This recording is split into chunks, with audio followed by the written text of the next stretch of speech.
द्वारिका में, गुजरात में एक ईश्वरदास नाम के भक्त थे।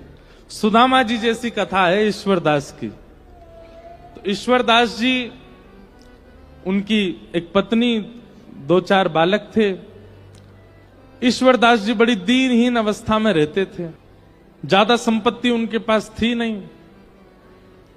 एक दिन बच्चे बहुत जोर जोर से रोने लगे, तो श्री ईश्वरदास जी ने अपनी पत्नी से कहा, ए भाई, बालक क्यों रो रहे हैं, इनको शांत कराओ।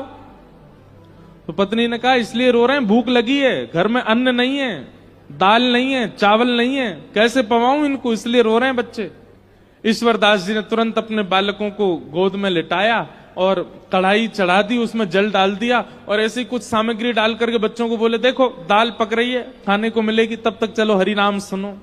बालकों को हरि नाम, हरि कथा सुनाते सुनाते सुनाते सुला दिया। ठाकुर जी से देखा नहीं गया।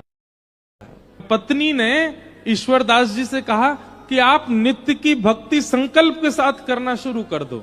ईश्वरदास जी बोले, क्या संकल्प करूं?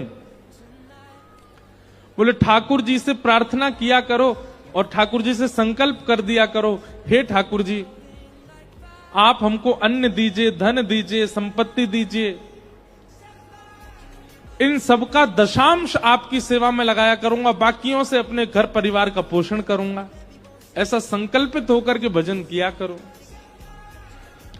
भजन कभी संकल्प से नहीं होता।